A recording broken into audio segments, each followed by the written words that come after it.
Bau bahan bakar memenuhi udara, dan yang bisa kurasakan hanyalah besi panas yang menindih dadaku. Inikah akhirku? Bagaimana dengan anak-anakku? Aku harus keluar dari sini. Aku harus menemukan anak-anakku. Itu bulan Juli akhir, dan kami sekeluarga pergi terbang ke pernikahan sepupuku. Suamiku dan diriku sudah merencanakan perjalanan ini berbulan-bulan lalu.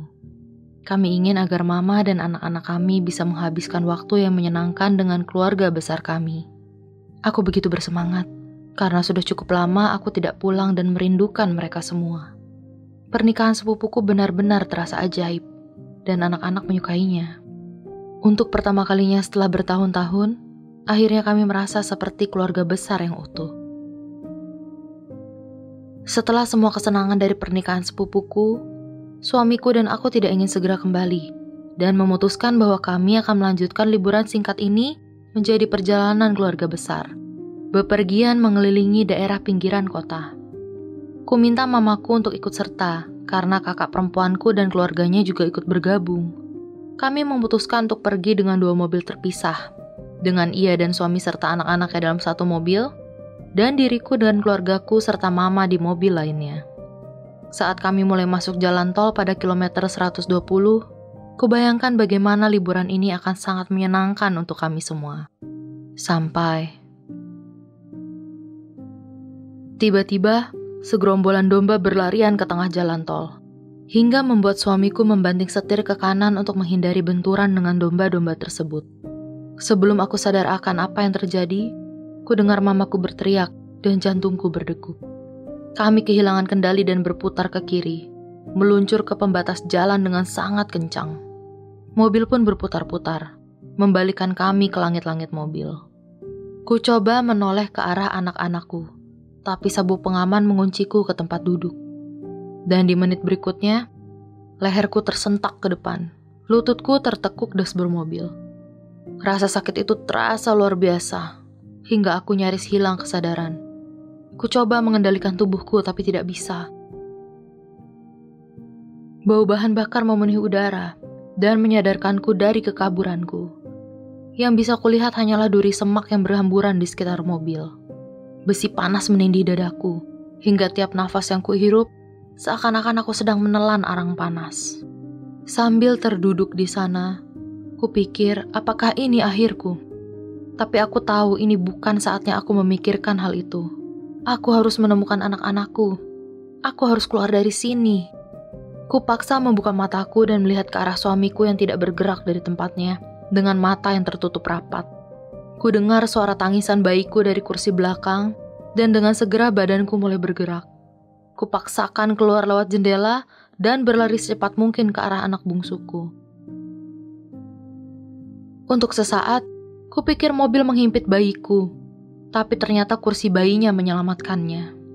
Walaupun tubuhku terasa tidak enak, aku berhasil menarik anakku keluar dan berteriak memanggil suamiku. Aku harus menemukan anakku yang lain. Ku peluk bayiku erat dan berlari ke sisi lain mobil, di mana ku temukan anakku yang berumur 1 tahun menggantung terbalik, tapi tetap terkunci dengan sabuk pengamannya. Aku menghembuskan nafas lega. Tapi kenyataan bahwa ternyata mamaku tidak terlihat dimanapun menghantamku. Suamiku dengan hati-hati memberitahu anakku untuk keluar melalui jendela pintu belakang yang memang sudah hancur. "Mama, di mana mamaku?" Kutanyakan pada suamiku, di mana instingku mengatakan ada yang tidak beres dengannya. Aku tidak bisa menemukan beliau dimanapun. Jantungku berdegup. Kupikir satu-satunya tempat yang belum kucari adalah di bawah mobil. Suamiku dan beberapa orang yang lewat mengangkat mobil, tapi tidak ada tanda-tanda keberadaan mamaku. Aku menunggu dengan anak-anak di kala mereka mencari mamaku. Kulihat bayiku yang memiliki memar di kepala, seakan ia memiliki 2 kepala. Kuayun-ayun ia agar tenang saat ku dengar suamiku berteriak, "Oh, tidak." Aku tidak percaya apa yang ia temukan.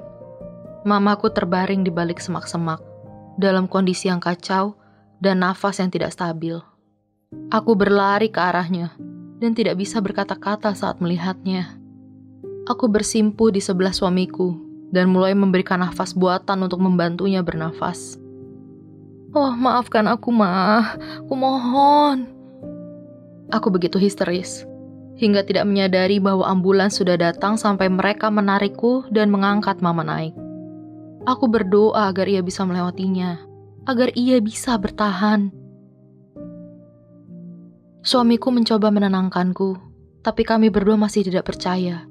Jadi yang bisa kami lakukan hanyalah memeluk anak-anak kami dalam keheningan. Segera setelah kami sampai di rumah sakit, Mama dilarikan ke unit gawat darurat.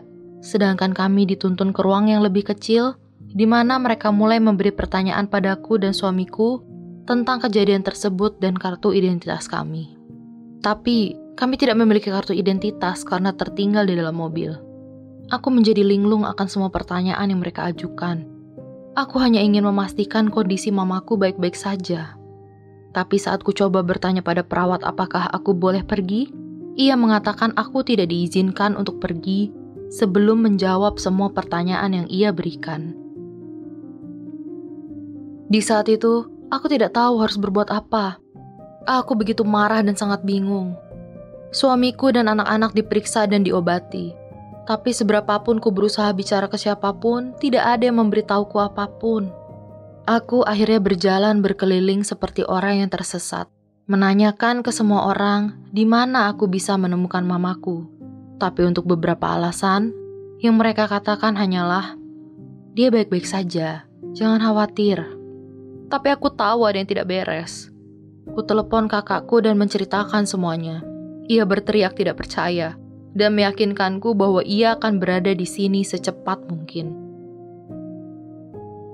Seperti yang bisa kamu bayangkan, seharian itu terasa bagai mimpi buruk bagiku. Dan aku bersyukur suami dan anak-anakku tidak terluka parah. Aku tidak bisa mendapatkan informasi apapun mengenai kondisi Mama. Pundakku yang retak sedang diperban saat kakakku tiba di rumah sakit. Segera setelah kulihat ia berlari ke arahku dan membawaku ke sudut dan berkata, "Dengarkan baik-baik. Aku akan memberitahumu sesuatu tapi ku mohon jangan kaget. Mama, ia sudah tiada." Aku tidak bisa merasakan kakiku. Aku hancur ke dalam kegelapan. Aku tersadar di bahu kakakku saat ia memberitahu bahwa aku pingsan, tapi aku tidak ingat apapun. Yang kuingat hanyalah ibuku yang malang. Semua terasa seperti mimpi buruk, dan itu seakan aku sedang tertidur dan akan terbangun dari mimpi itu. Aku tidak ingin berada di mimpi ini lagi. Aku hanya ingin tersadar dan melihat mamaku tersenyum padaku. Ku pejamkan mata beberapa kali berusaha meyakinkan diriku bahwa ia masih hidup dan kejadian itu tidak nyata. Tapi tidak ada yang terjadi. Setiap saat ku membuka mata, kenyataan itu menjatuhkanku lagi dan lagi. Aku terduduk di rumah sakit dikelilingi dengan tangisan dan duka cita. Aku tidak bisa bernafas. Sebulan berlalu sejak mamaku meninggalkan kami semua. Dan jujur saja, aku masih sulit menerima kenyataan tersebut. Setelah kejadian itu, anak-anakku sering menanyakan tentang nenek mereka. Aku berusaha sebaik mungkin menjadi kuat untuk mereka dan menunjukkan pada mereka bahwa semua akan baik-baik saja. Tapi kehilangan Mama benar-benar begitu sulit. Terkadang aku masih membayangkan ia berada di sini bersamaku. Berharap ia hanya pergi berbelanja dan akan kembali kapan saja. Tapi aku tahu, ia tidak akan pernah kembali. Untuk kalian yang menonton, sayangilah orang-orang terkasihmu seakan itu adalah hari terakhirmu bersama mereka. Cintai mereka sebanyak yang kamu bisa. Dan berbaik hatilah pada semua orang, karena jujur saja, akan ada hari di mana mereka akan pergi untuk selamanya dan tidak akan pernah kembali. Mamaku adalah wanita terkuat yang pernah aku kenal, dan aku begitu bersyukur atas apa yang sudah ia lakukan untuk keluarga kami. Aku juga ingin mengingatkan betapa pentingnya sabuk pengaman. Karena walaupun terlihat sepele, kumohon jangan pernah berkendara tanpa memakainya. Sebelum kejadian itu, aku tahu sabuk pengaman itu penting, tapi tidak pernah terpikirkan olehku betapa pentingnya itu. Tapi aku tahu sekarang, bahwa sabuk pengaman itulah salah satu alasan keluargaku masih hidup sampai saat ini.